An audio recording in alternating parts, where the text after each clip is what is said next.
Hello दोस्तों, तो कैसे हैं आप सब लोग। दोस्तों आज मैं आपके लिए एक superhero film Catwoman explain करने वाला हूँ। ये डीसी कॉमिक्स का एक कैरेक्टर है जिसमें कैट जैसी मिस्टीरियस पावर्स हैं। एक आम सी लड़की में पावरफुल मिस्टीरियस पावर्स कैसे आ गए, ये आपको आगे की कहानी में पता चलेगा। कहानी की शुरू करने से पहले अगर आपने हमारे चैनल को अभी तक सब्सक्राइब नहीं किया तो वीडियो को लाइक करते हुए सब्सक्राइब के बटन को दबा दें। मूवी के शुरू में हम ही डियर कॉस्मेटिक कंपनी का ऑफिस देखते हैं जहां मीटिंग चल रही है। इस मीटिंग में कंपनी के मालिक जॉर्ज हीडियर, उसकी वाइफ लॉरेल हीडियर और दो साइंटिस्ट और एक्सपर्ट्स बैठे होते हैं। वो डिस्कस कर रहे होते हैं कि वो जो न्यू क्रीम बना रहे हैं वो कब तक लॉन्च होगी। वो जो न्यू क्रीम बना रहे हैं वो एजिंग को रिवर्स करती है। आपकी उम्र जो भी हो, आपकी स्किन हमेशा जवान रहेगी। आपकी स्किन पर झुर्रियां बिल्कुल भी नहीं आएंगी। वो यहाँ ये भी डिस्कस करते हैं कि इस क्रीम की एडवर्टाइजमेंट के लिए कौन सी मॉडल होगी। लॉरेल इस ब्रांड की ब्रांड एम्बेसडर होती है। उसे लगा था कि वही इस ब्यूटी क्रीम की एडवर्टाइजमेंट करेगी, यानी कि उसकी पिक्चर्स एडवर्टाइजमेंट के लिए यूज होंगी। लेकिन तभी उस ब्रांड का ऑनर, उसका हस्बैंड, ऐलान करता है कि इस ब्रांड की एडवर्टाइजमेंट के लिए एक न्यू लड़की की पिक्चर्स यूज होंगी जो कि लॉरेल से ज्यादा जवान है। ओनर की ये बात सुनकर लॉरेल को गुस्सा आता है और वो दुखी भी होती है। वो हस्बैंड को तो कुछ नहीं कहती, लेकिन दिल ही दिल में बहुत गुस्सा होती है। अब वो किसी भी तरह से इस कंपनी से अपने हस्बैंड से बदला लेना चाहती है। अब वो इस ब्रांड की ब्रांड एम्बेसडर भी नहीं रही। अब न्यू एम्बेसडर वही न्यू लड़की होगी। अब हम देखते हैं कि इस कंपनी का ओनर पेशेंस नाम की लड़की को अपने ऑफिस में बुलाता है। उसी लड़की ने उसकी लॉन्च होने वाली क्रीम का बॉक्स डिजाइन बनाया है। ओनर ये सब देखकर पेशेंस को डांटता और कहता है कि ये डिजाइन अच्छा नहीं है। मैं इस बॉक्स डिजाइन पर क्रीम को लॉन्च नहीं कर सकता। मैंने इस प्रोजेक्ट पर बहुत ही ज्यादा पैसा लगाया है। वो उसे ये भी कहता है कि तुम्हारे पास कल 12 बजे तक का टाइम है। तुम अच्छे बॉक्स डिजाइन बना कर लाओ, वरना तुम जॉब से रिजाइन कर सकती हो। अब पेशेंस बेचारी इस सिचुएशन में क्या करती, वो बॉस की बात मान जाती है और घर आकर डिफरेंट बॉक्स डिजाइन बनाने में लग जाती है। तभी उसकी नजर एक बिल्ली पर पड़ती है। वो समझती है कि शायद पुअर कैट यहाँ फंस चुकी है। वो उसकी हेल्प के लिए आती है। कैट की हेल्प के चक्कर में पेशेंस का पांव फिसल जाता है। वो उसे उस ऊंची बिल्डिंग से गिरने से तो बचा लेती है, लेकिन ऊपर एसी के सहारे खुद लटक जाती है।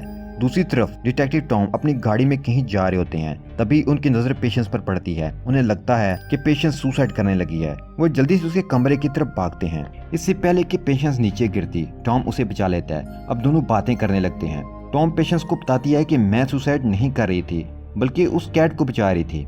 अचानक से पेशेंस को याद आता है कि उसने तो ऑफिस जाना है, अपने बॉस को बॉक्स डिजाइन दिखाने हैं। तो वो जल्दी में अपने ऑफिस निकल जाती है और अपना बैग वहीं पर गिरा जाती है। टॉम उसका बैग उठा लेता है और उसके ऑफिस चला जाता है। टॉम और पेशेंस बातें करने लगते हैं और काफी देर तक वो बातें करते हैं। इनफैक्ट टॉम को पेशेंस अच्छी लगने लगी थी। वो उसे रात को डिनर के लिए ऑफर करता है तो वो पेशेंस मान जाती है। ये दोनों अच्छे दोस्त बन जाते हैं। उसके बाद पेशेंस बॉस डिजाइन पर काम करना शुरू कर देती है और बहुत मेहनत करती है। काम करते करते रात हो जाती है। वो अपने बॉस के असिस्टेंट को कॉल करती है और उसे कहती है कि मैंने अपना काम कंप्लीट कर लिया है, तुम ये बॉस तक पहुंचा देना। असिस्टेंट पेशेंस को कहता है कि मैं तो लीव पर हूँ, तुम एक काम करो, तुम ये डिजाइन बॉस को खुद ही दिखा दो। वो उसे एड्रेस भी देता है। वो असिस्टेंट के दिए हुए एड्रेस पर अकेली चली जाती है। पेशेंस अब उस जगह पहुंच जाती है जहाँ ये क्रीम बनाई जा रही थी। पेशेंस को किसी की आर्ग्यू करने की आवाज आती है। वो खड़ी होकर बातें सुनने लगती है। अंदर लॉरेल और साइंटिस्ट बहस कर रहे होते हैं। साइंटिस्ट कहता है कि हम इस क्रीम को अभी लॉन्च नहीं कर सकते क्योंकि इसमें कुछ डिफेक्ट्स हैं जो दूर करके लॉन्च करेंगे। अगर अभी क्रीम लॉन्च की तो लोगों के फेस बहुत ही ज्यादा खराब हो जाएंगे। इसके कंटिन्यूस यूज की वजह से स्किन किसी मार्बल की तरह सख्त हो जाएगी। वो उसे स्क्रीन पर कुछ पिक्चर्स भी दिखाता है, लेकिन लॉरेल को उस बात से कोई फर्क नहीं पड़ता। वो बस क्रीम को लॉन्च करके पैसा कमाना चाहती है और अपने हस्बैंड से बदला लेना चाहती है।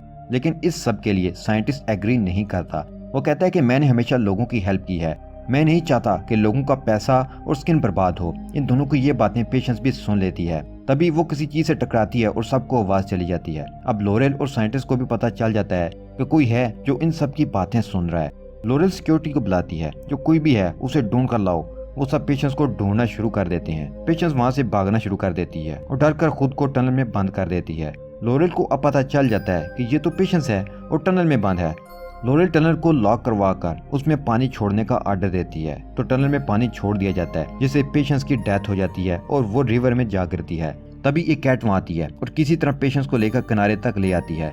वहाँ और भी कैट्स हैं, वो वहाँ घूम रही हैं। अब वही बिल्ली जिसे पेशेंस ने बचाया था वो उसके ऊपर खड़ी होकर मिस्टीरियस मूवमेंट्स करने लगती है और उसके मुंह से एक मैजिक की तरह का फॉग निकलता है। हम देखते हैं कि पेशेंस की आईज का कलर चेंज हो रहा है और अब पेशेंस जिंदा हो जाती है। वो उठकर बैठ जाती है और देखती है कि ये सब क्या हो रहा है। वो दूर की चीजों को भी बहुत करीब से देख रही थी और उसे सब चीजें बहुत ही क्लियर नजर आ रही थी। फिर उसे याद आता है कि उसने वो बास्ट डिजाइन बॉस को देना था। वो उठकर वहाँ से भाग जाती है। सुबह जब वो ऑफिस आती है तो उसका बॉस उसे ऑफिस से निकाल देता है। वो अपने बॉस को बातें सुनाती है और गुस्से में ऑफिस से बाहर आ जाती है। तभी उसे याद आता है कि कल रात तो उसने टॉम के साथ डिनर करना था जो उसे मिस हो गया। वो एक कॉफी मग पर सॉरी लिखती है और टॉम से मिलने जाती है। वो सॉरी वाला कॉफी कप टॉम को देती है। कॉफी पीने के बाद वो बास्केटबॉल भी खेलते हैं। पेशेंस खुद को ज्यादा एनर्जेटिक फील करती है, जैसे उसके अंदर कुछ पावर्स आ गई हों। पेशेंस जब घर आती है तो सोचती है कि मेरे अंदर जो पावर्स आई हैं ये उसी कैट की वजह से हैं। वो इस कैट के बेल्ट को उतारती है। उसके अंदर से एक छोटी पर्ची पर एड्रेस लिखा होता है। ये एड्रेस उस कैट की ऑनर का है। यहाँ उस कैट का नाम भी लिखा है, मिडनाइट। जब वो मिडनाइट नाम की उस कैट के ऑनर के घर जाती है तो वो ऑनर ओमेलिया पावर्स उसे बताती है ये मिडनाइट कैट आम कैट नहीं है। मैं काफी अरसे से कैट्स पर रिसर्च कर रही हूँ और मुझे पता चला है कि मिडनाइट कैट कैट्स की नायाब नस्ल इजिप्शियन माउ से है और ये कैट पुराने मिस्र की देवी बॉस के मैसेंजर के तौर पर काम करती है। इसमें बहुत सी मिस्टीरियस पावर्स हैं और ये मरे हुओं को जिंदा भी कर सकती है। फिर पेशेंस को याद आता है कि वो तो मर गई थी, उस कैट ने उसे दोबारा जिंदा किया। ओनर पेशेंस को एक चीज भी देती है और उसे कहती है कि तुम अपनी पावर्स का सही इस्तेमाल करना। अब पेशेंस घर आ जाती है। वो अपने फ्रेंड को कॉल करके टॉम के बारे में बताती है। पेशेंस की फ्रेंड उसे एक कैट ड्रेस भिजवाती है जिसे पहनकर वो रात को टॉम से मिलने जा रही होती है, पर उसे कुछ चोर नजर आते हैं जो कि एक ज्वेलरी शॉप को लूट रहे थे और शॉप के अंदर जाती है और इन सबको मारने लगती है। ज्वेलरी से भरा हुआ बैग लेकर वो घर आ जाती है। घर आकर वो इस बैग से सारी ज्वेलरी निकाल देती है। पेशेंस को एहसास होता है कि उसे ये ज्वेलरी नहीं लेनी चाहिए, ये चोरी है। वो सारी ज्वेलरी एक बैग में डालती है सिवाय एक नेकलेस के जो उसे बहुत ही पसंद था। वो उसे लेना भी चाहती थी तो वो उसे रख लेती है और इस बैग पर सॉरी लिखकर उसे पुलिस स्टेशन भेज देती है। अब हम देखते हैं कि पेशेंस अपनी एक फ्रेंड से मिलने हॉस्पिटल में आती है। उसकी फ्रेंड से बताती है कि तमाम तरह डिफेक्ट्स के बावजूद वो उस क्रीम को लॉन्च करने वाले हैं। वो उस क्रीम को बॉक्स में फेंकती है और खुद उस जगह पहुंच जाती है जहां वो लोग क्रीम बनाते हैं। पेशेंस एक जगह देखती है कि किसी की डेड बॉडी पड़ी हुई है। जब वो वापस जाकर देखती है तो ये उसी साइंटिस्ट की डेड बॉडी है जिसने क्रीम को लॉन्च करने से इनकार किया था। फिर पीछे से गार्ड आ जाता है। उसे लगता है कि पेशेंस ने साइंटिस्ट को मारा है। तभी वो अलार्म ऑन कर देता है और गार्ड्स आकर पेशेंस पर फायरिंग शुरू कर देते हैं। पेशेंस किसी तरह से बच बचाकर लॉरेल के पास पहुंच जाती है तो वहां उसे पता चलता है कि दूसरा साइंटिस्ट उस क्रीम में फॉल्ट होने के बावजूद भी उसे लॉन्च करने के लिए रेडी है। यहाँ लॉरेल और पेशेंस डिसाइड करती हैं कि दोनों मिलकर उस साइंटिस्ट के खिलाफ सबूत इकट्ठे करेंगी क्योंकि लॉरेल अपना बदला लेना चाहती है। यहाँ वो पेशेंस को एहसास दिला देती है कि उस रात मैं तुम्हें नहीं मारने वाली थी बल्कि ये साइंटिस्ट ही था जो तुम्हें मारना चाहता था। लॉरेल पेशेंस को एक फोन भी देती है ताकि दोनों कांटेक्ट में रह सकें और प्लानिंग कर सकें। पेशेंस कंपनी ओनर जॉर्ज से भी मिलती है। उसे कहती है कि तुम उस खतरनाक क्रीम को क्यों लॉन्च कर रहे हो। वो कहता है कि मुझे नहीं पता कि ये क्रीम खतरनाक है। वो खड़ूस जरूर था लेकिन इस डेंजरस क्रीम के इफेक्ट्स के बारे में वो नहीं जानता था। दूसरी तरफ दिखाया जाता है कि टॉम उसी ज्वेलरी चोरी होने वाले केस की इन्वेस्टिगेशन कर रहा है। तो तभी उसे कॉफी मग के ऊपर लिखे हुए सॉरी और ज्वेलरी बैग के ऊपर लिखे हुए सॉरी से पता चल जाता है ये पेशेंस की ही राइटिंग है। वो सोचता है कि क्या पेशेंस एक चोर लड़की है। टॉम पेशेंस से मिलने जाता है। दोनों काफी बातें करते हैं और फिर पेशेंस के घर चले जाते हैं। पेशेंस जब सो जाती है तो टॉम वो ग्लास उठाकर सा ले जाता है जिसमें पेशेंस ने पानी पिया था ताकि सबूत इकट्ठे कर सके। टॉम के जाने के बाद पेशेंस को जो फोन लॉरेल ने दिया था उस पर लॉरेल की कॉल आती है और कहती है कि मुझे दूसरे साइंटिस्ट के खिलाफ सबूत मिल गए हैं, तुम आकर देख सकती हो। पेशेंस जल्दी से कैट सूट पहनकर निकल जाती है। वहाँ पहुंचकर लॉरेल से कहती है कि सोफे के पीछे सबूत हैं, तुम देख लो। पेशेंस जब देखती है तब वो उस कंपनी के ऑनर जॉर्ज की डेड बॉडी होती है और उसके फेस पर स्क्रैचेस हैं जैसे कि किसी कैट ने उसे मारा हो। पेशेंस लॉरेल को कहती है कि इस क्रीम में डिफेक्ट होने के बावजूद इसे मैं लॉन्च करना चाहती हूँ। मुझे बस पैसे और शोहरत से मतलब है। तुम मेरे रास्ते की दीवार हो और मैं तुम्हें हटाना चाहती हूँ। उसके साथ ही वो अलार्म ऑन करती है और सारे गार्ड्स अंदर आ जाते हैं। कैट वुमन को पकड़ने के लिए वो गोलियां चलाती हैं। पेशेंस खुद को बचाने के लिए हर तरफ भागती है। वो टॉम को भी डिस्ट्रैक्ट करती है और वहां से भाग जाती है। यहाँ डिटेक्टिव टॉम को यही लगता है और पुलिस को भी कि इन सब चीजों के पीछे कैट वुमन का ही हाथ है। उन्हें सारे सबूत मिल चुके थे। अब टॉम पेशेंस को अरेस्ट करके पुलिस स्टेशन ले आता है और इन्वेस्टिगेशन करने लगता है। पेशेंस उसे बताती है कि मैंने किसी को नहीं मारा, मैंने कोई भी गलत काम नहीं किया।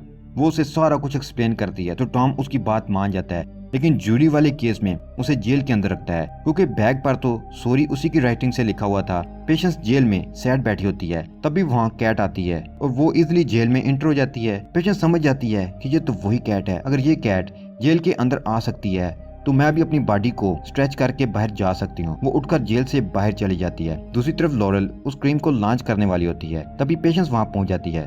वो लॉरेल को ऐसा करने से मना करती है, लेकिन लॉरेल पास नहीं आती। इन दोनों की बातें टॉम भी सुन लेता है क्योंकि वहाँ तो टॉम ऑलरेडी मौजूद था, जो लॉरेल से इन्वेस्टिगेशन करने आया था, क्योंकि उसे लॉरेल पर भी शक था, क्योंकि इस सारे वाकयात से फायदा तो लॉरेल को ही हो रहा था।